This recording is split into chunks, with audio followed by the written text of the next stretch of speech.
Coming up on the latest PL Express, Liverpool stumped by Forest, all square at Stamford Bridge, and who finishes above who this season out of Manchester United and Chelsea?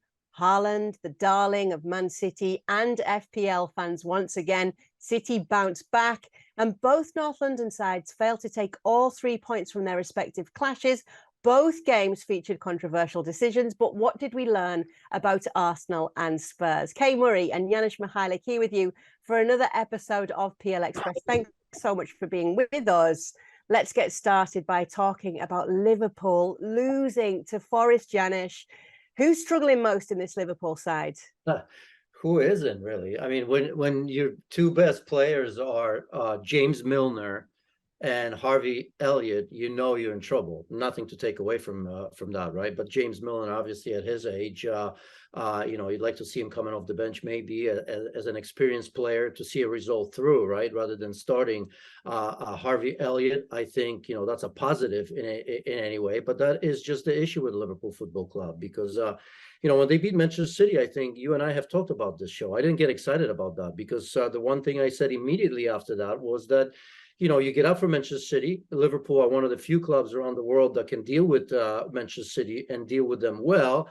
But that sort of intensity, I don't think is sustainable throughout the season. And I didn't think Liverpool were going to come up with that and add to it the absences, the ones that we knew about, and the very latest one just ahead of the game with Thiago Alcantara. That was an ear infection, and Darwin Nunez, who is going to be okay, but still wasn't even available. That's a big issue. And by the way, because we'll talk a little bit about the same thing with Spurs, you can't sustain those sort of injuries when you have 4 or 5 key players out. When you mentioned Diogo Jota and some of the other ones, Liverpool just don't have the depth. Yes, the Liverpool Football Club, yes, they do spend a lot of money. And yes, we did expect them ahead of the season to challenge, if not win the title. But when you lose players like that, when you're already struggling a little bit in terms of results and you're chasing, it's impossible. It's just simply impossible. Although I will say that they should have gotten a result of some sorts against Forest regardless.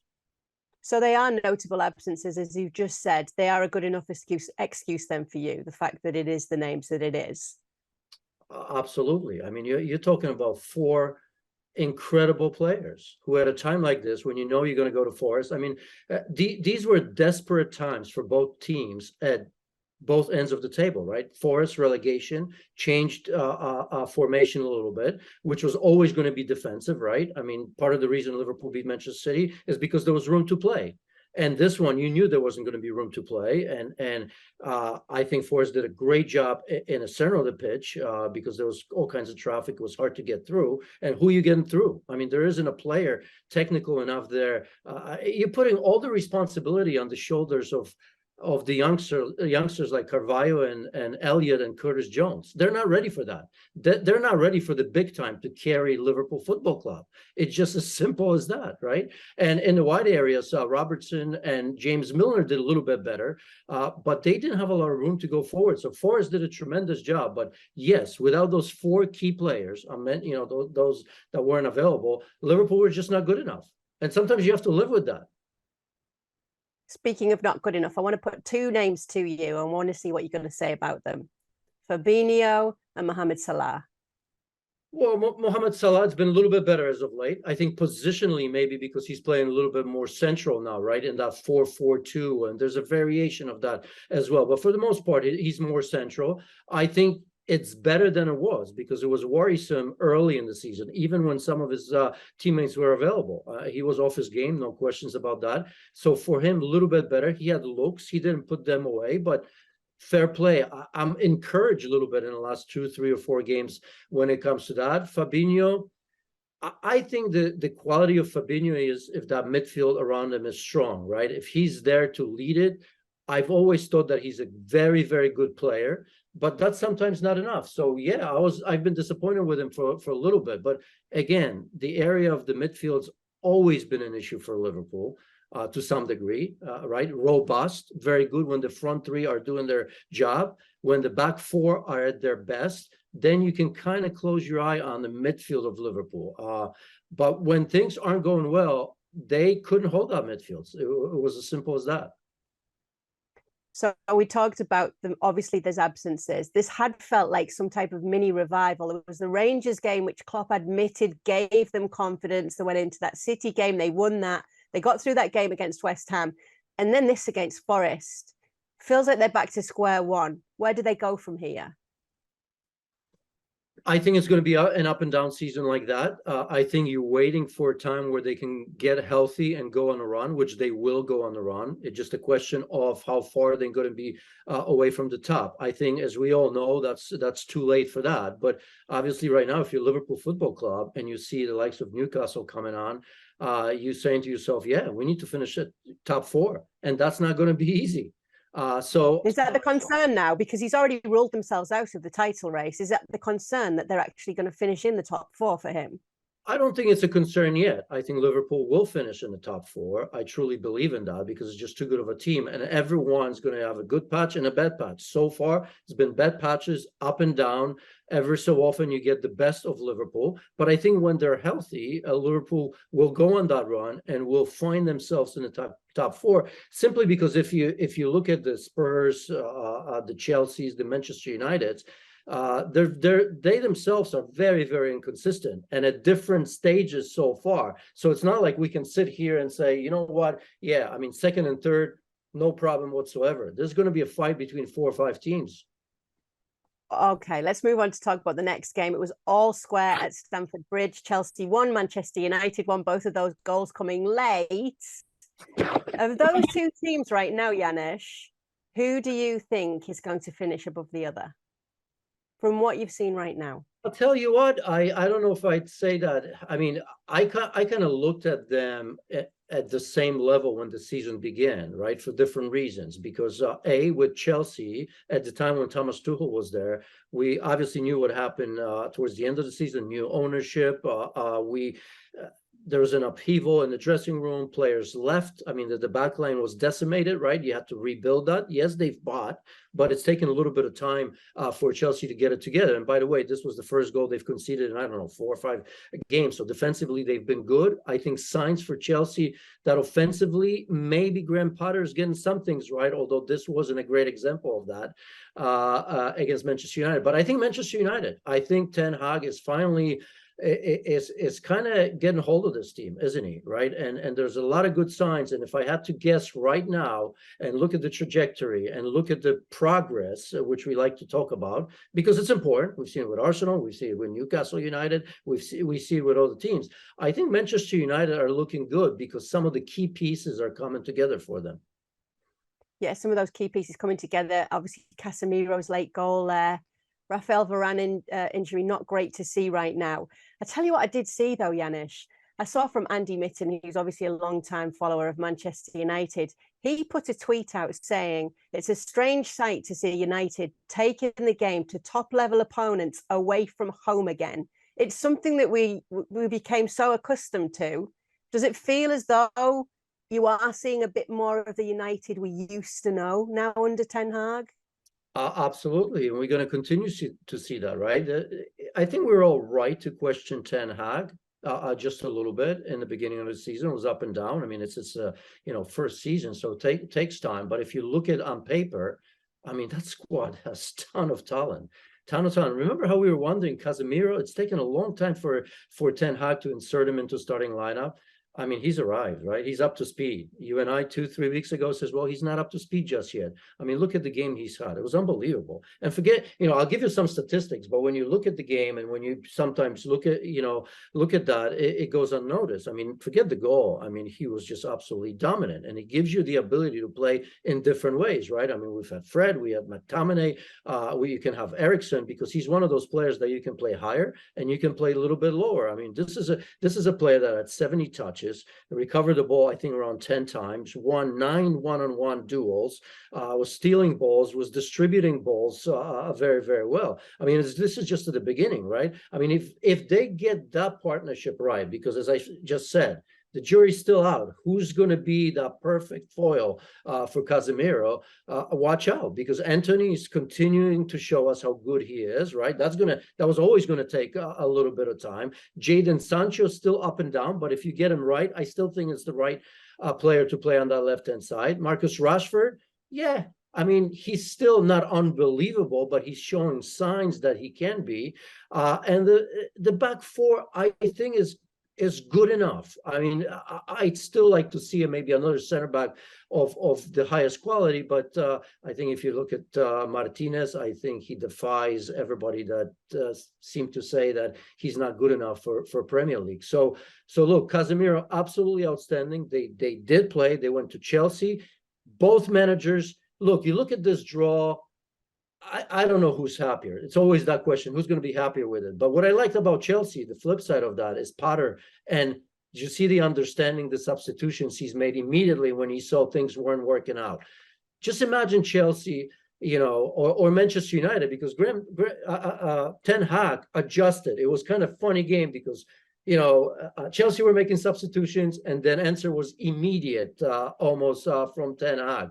And the reason I like Ten Hag is because just imagine some of those tactical tweaks and maybe dealing with Cristiano Ronaldo under Ole Gunnar Solskjaer. Impossible, too good of a friend, couldn't make the tough decision if his life depended on it, right?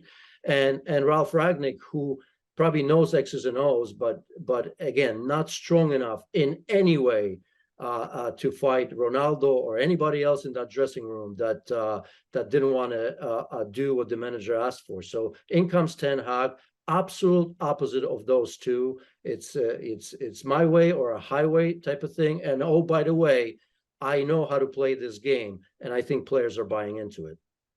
Yeah, they've already shown us, both of those managers, as you're saying, that they're not afraid to make those big decisions. Which of those managers needs an out-and-out 20-goal a season striker more? Oof. I would almost say both. I still don't, in terms of Manchester United, I don't know if I trust Marcus Rashford, even at his best. I somehow don't think of him as that. It's been such a long time that he's been playing for Manchester United, right? I mean, if he hasn't done it by now, how long do you wait? I think he's going to be good. He's going to contribute, but I don't know if you put it on his shoulders, his injury history. You need a workhorse on a big, massive teams like that. You need Lewandowski that always plays. You need Benzema that most of the time always plays, right? Some of those strikers that come to mind, Erling Haaland.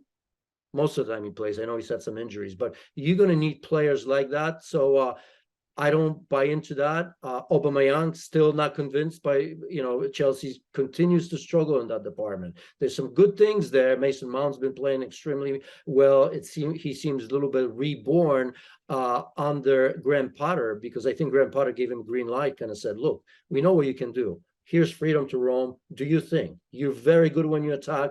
I can see it in your eyes that you're enjoying that.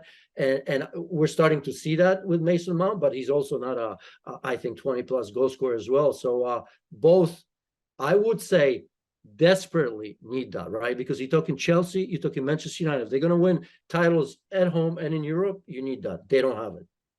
I know where you stand on Ronaldo's role at Manchester United, but I wonder where you stand on what we saw over this last week, when you saw him obviously refusing to come on as a substitute and going off down the tunnel, because it's divided opinion. Most opinion goes one way, and I just wondered what you thought of it. You just got to get rid of him. They're trying, and they're doing it in the right way. It's funny because what happened there, he made it easier for Ten Hag, because he wasn't going to start in this game. As we know, he's going to start against Omonia in Europe, against maybe lesser opposition. Cristiano Ronaldo was not going to start in this game against Chelsea. So he made the decision a lot easier. He shot himself in the foot, right? Because rather than having this drama, because imagine if this didn't happen, in comes the Chelsea game. Now it's a decision to make. And, it would have probably leaked, or even during the game, we'd be talking right now, why didn't Cristiano Ronaldo didn't start against Chelsea and all that? At least he had 2 or 3 days, Erik ten Hag, to kind of say, you know what? He didn't want to play. Easy decision for me. He's suspended, and nobody's going to question that. And nobody did. He had 2 days of whatever it was, of peace and quiet in preparing his team without a player that he didn't want anyway in the first place. So look, he's been free. He's been shopped around. Nobody wants him. And look, this is not me going against Cristiano Ronaldo. Once again, I've said it before and say it again. I've been part of this game, and I truly, truly appreciate and value what Cristiano Ronaldo has done for this game. But his time is over. Every player has that. Cristiano Ronaldo is no different. He's fighting, he's fighting against time, which is silly. And right now, I think, for me, he wouldn't be part of any game of importance for Manchester United. All right, let's move on to talk about the other side in Manchester. Manchester City bouncing back. Haaland also back on the score sheet. A brace for him takes his Premier League tally up to 17 on the season so far. So let's revisit the question. Does he finish with more than 45 goals this season in the Premier League? Look how now you've upped it. The very first show we did that, and this is what? I don't even know. Seventh show? Eighth? 6, 7, 8. Seven or eight, yeah. In the very first show, when you're having fun. You said 40. Now all of a sudden you're going 45. Why is that? I mean, he's raising the bar, Janusz. At 40, I told you that I didn't think so. So I'm willing to reconsider that and say 40 he may. You're saying in all competitions, right? You're not talking about Premier League, right? Now I'm just saying in the Premier League. 45 in the Premier League? If he scores 45 goals in the Premier League, then Premier League is nowhere near top league in the world. Because he would just make the mockery of it. It's impossible. If he scores that, right? If he scores 45 goals, then Manchester City could pick up the trophy right now, be done with the season, concentrate. No, seriously. I mean, no matter how good you think he is, and we all know how good Manchester City are, but that would be a joke. There's no reason that a player should be scoring 45 goals. If he does that with ease, then this is crazy. This league is not as strong as we think. Okay, so 40 goals in the Premier League. Does he have now 17? Yeah, I guess it's possible. I guess he'll finish with 35. All right. Ederson's great, isn't he? That's who I want to talk about. A goalkeeper. Give some love to the goalies. Well, on that play, two things stick out and come to mind. First of all, with Ederson, I know we've seen this before, by the way, with Kun Agüero. We've seen it on numerous occasions. We see it with Brazil, if you watch Brazil from time to time. So this is no surprise because, I mean, he's got that quality, obviously, as we know. One of the best, if not the best, with his feet. Alisson at Liverpool is one of those players as well. And so no surprise here. On the flip side is, if I'm going to talk about Haaland, this was Erling Haaland at his absolute best. Every quality that he possesses was in that. Every one of them, right? I mean, think about it. Because he doesn't see that. He doesn't see space in front of him. Up until now, he's scoring goals from 2, 3, 4, 5 yards away. He taps it in. He gets himself there. I'm not taking this away because you have to be intelligent enough to know where to be. But that, I mean, the shoulder to shoulder, the pace, the strength, right? And then in the end, the finish. The best of Erling Haaland, because everything that's good about him, and we haven't seen all of that, right? If people didn't watch Bundesliga, I'm sure most did, but if they didn't, you saw the best of it. And in terms of Ederson, it's just a reminder, right, to the rest of the teams. Yeah, you sometimes may have 10 players behind the ball, but from time to time we're capable. So it makes you think, because that's another speech that a manager has to make, to say, well, just in case you want to push up a little bit and you're pressing, do make sure that Ederson is capable of that. All right, let's talk about Arsenal then, because it was their first draw of the season. It means that they don't have that lead on Manchester City that they did, but they are still at the top of the pile. In the second half, we saw a different side from Arsenal in the fact that if you look at some of the stats, when they were out of possessions, there were less successful tackles made. There were, I don't think, any shots on target. Basically, there was a drop-off in the second half against Southampton. And it's caused some to point to the fact that maybe the question as to whether they could go all the way this season would come down to squad depth, would come down to durability. Are there any concerns like that for you with Arsenal? Yes, but where's the surprise in that? Something that maybe, of course, look at the trajectory. But is that what we were seeing in this game, do you think? A bit of tiredness, a bit of fatigue setting in? Yes, I mean, they were leggy. And I've said that, I think, in the previous game. I'm trying to think who it was, so many games at the time. But remember, after that Bodo game, I mentioned how far it was. Yes, they made a lot of changes, and Gabriel Jesus, I think I think was left behind as well. But it still means a lot of these players have to travel if you don't play or not. Artificial pitch. And I think the pressure of finding themselves where they are, which is an incredible bonus. I'll get to that in a second.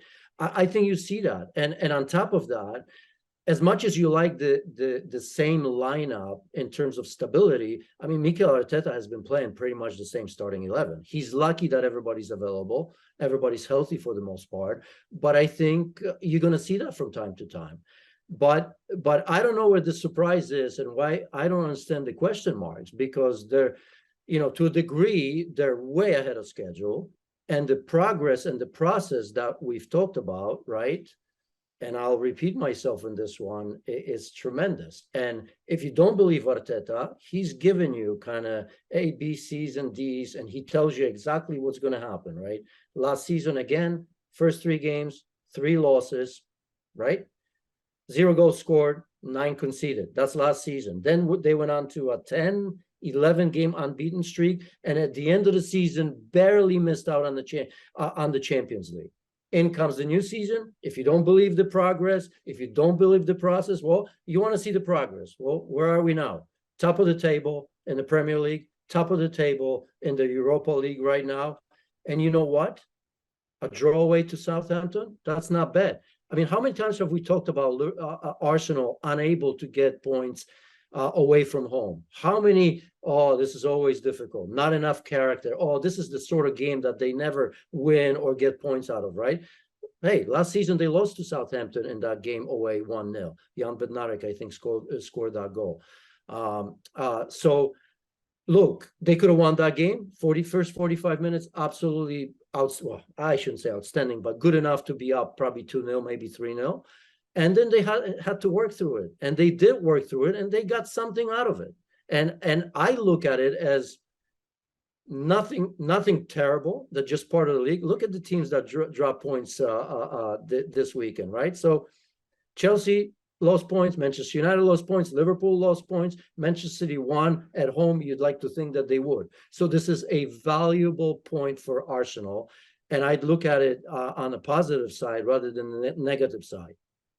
Well, perhaps it could have been more for them, though. What did you make of that Gabriel Jesus denied penalty decision? It's 100% penalty. We'll revisit that, I suppose, when we talk about Spurs. This is an opportunity for the referees for VAR. By the way, and I'm going to talk about this about VAR when we talk about Spurs, because there were 3 controversial decisions there. One of which, well, not that one, maybe not so much, but we saw McTominay. Who was against McTominay in the Chelsea game against Broja? Broja, both arms around. Here, same situation. I think was Duye Chaletatzar, wasn't it? Duye Chaletatzar, both arms around Gabriel Jesus, 100% penalty. Couple weeks ago, if you remember, it was Jefferson Lerma with like a judo hold on Alexander Mitrovic when they play against Fulham. And this is an opportunity for referees VAR, because you can stop that. If there's something that we hate a lot, is that holding, pushing, shoving. I mean, some of that's going to happen, but when you have both arms around, I mean, there's probably thousands of penalties like that haven't been called. There's probably another 10 that I've missed this week alone like this, but they've recently made those calls. And I don't understand. This was a great opportunity for the referee to say, or for the referees to come out and say, look, 3 or 4 decisions like that in the last couple of weeks. Remember, and you know what? The players will stop doing that. So this was an opportunity missed. To me, this was a 100% penalty that Arsenal should have gotten in this one. And they're very unfortunate not to get it. So let's continue the conversation then, because going into the next game, the Spurs game against Newcastle, does continue the talk about the referees. That first goal from Callum Wilson, he and Hugo Lloris clatter into one another. What were your thoughts on it? Very easy decision. I mean, I don't want to lie and say I didn't even need a second look, because I did, because there's nuance in that, right? And sometimes you miss things when you go live, but that to me was the right decision not to award anything. You know, when first and foremost, when a goalkeeper comes out of the penalty area, you got to treat him like a normal player. I mean, they get enough already benefit of the doubt when they're in the penalty area, in the 6-yard box. I mean, those are the players that have arms. They go up with their knee up against players, right? And they get calls as it is for me. But when he comes out, that's a bad touch for a field player, right? With his midriff, with his stomach. And you know what? If you look at Callum Wilson, what's he supposed to do? Get out of his way? By the way, flat-footed, didn't make any movement.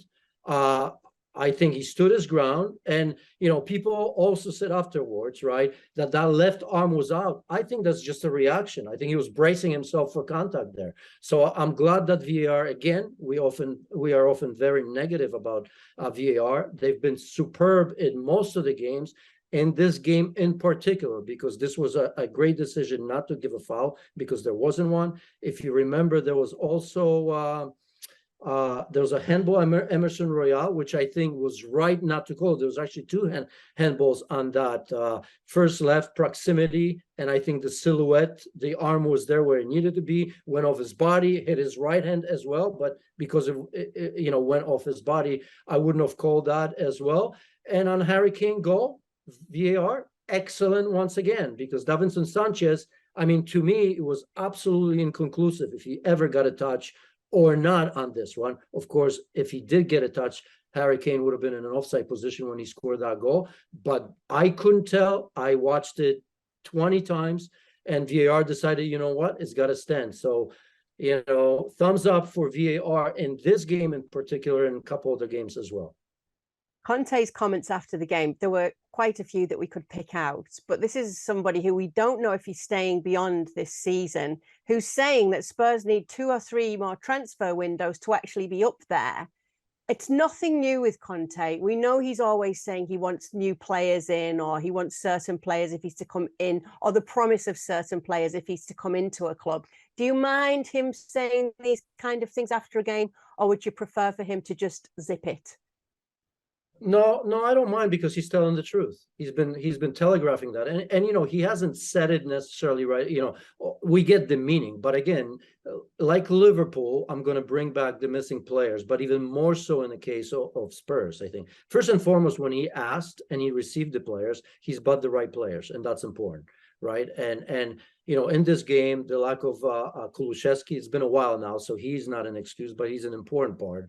Richarlison not being available, that's a miss. And just before that game, 2 massive soldiers. Those that know Antonio Conte, and you know what it means to be a soldier for a manager like Antonio Conte. If you look at Cristiano Romero and Højbjerg, who, by the way, I mean, how many? He hasn't missed a game in I don't know how long, right? That's just too much to overcome, especially against a quality team like Newcastle. Now, could they have gotten some out of the game? I suppose they could. It's not like Newcastle are at the level of Manchester City yet, or maybe even Liverpool at their best, but those were massive losses. Not only that, it was definitely, I mean, it's out there for everyone to see what he misses. And if you do understand Conte, and I think many of our listeners do, you know how important wide game is. Emerson Royale is still not good enough. Not to the level that requires to play for Antonio Conte with 3 center backs and wing backs. Sessegnon, still not there. I hope he gets there. I think I see glimpses, but in terms of that tactical intelligence and the end product, Sessegnon's not there. Doherty's been tried, but come on. He's not a wing back. We all know it. And after that, what do? Who do you put out there? And even Perisic, again, I mean, he's kind of going downwards, right? I mean, he's never going to rekindle the best of Perisic. So those are 2 areas which you could see in this particular game so easily that he needs, not to mention that he's going to need probably another quality center back. I mean, it's not that they're bad, but I think, watching Antonio Conte and commentating Serie A for 20 some years in the past, he's gonna go after Inter, and he's gonna try to get everybody possible, right? As a center back, I think Alessandro Bastoni is going to be another one, and in the center of the pitch, I think he's going to go against whoever Inter's willing to give up on. So if it's Barella or maybe even Brozovic, I wouldn't be shocked if they make massive bids for some of the players that I've mentioned. Okay, we've got to go quick with these. We do it quickly on the any other business because we're running out of time. So just a quick comment on what we're seeing from Newcastle.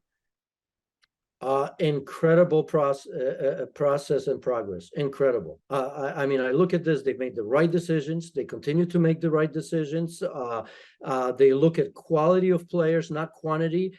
They're not spending money just because they can. They're spending money for the right players. And again, Guimaraes, if you look at Bruno Guimaraes, if you knew him or not, maybe the second best midfielder in that position in the Premier League behind Rodri, and he's very, very close.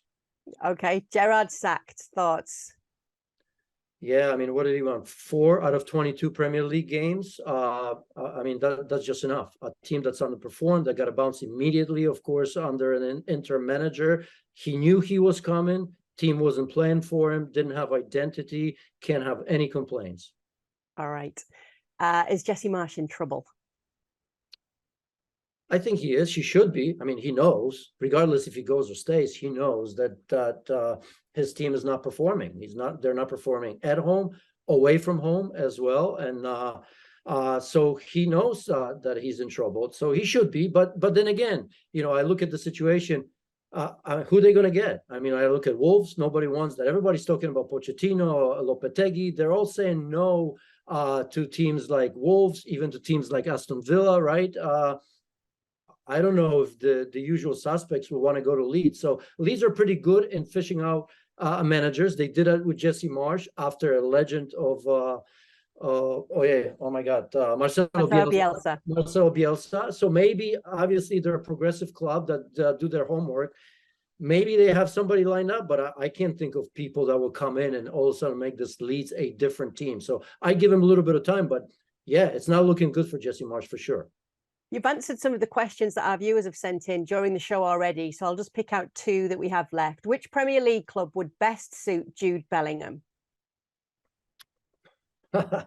Yeah, I mean, a midfielder that can go both ways. I mean, any team could take him. I mean, no, and this is not a cop out, not sitting on the bench, but I'll tell you, obviously, Liverpool midfield lacks creativity. If Thiago Alcantara is not there, different play anyway. Thiago Alcantara has been injured on and off for how many years now?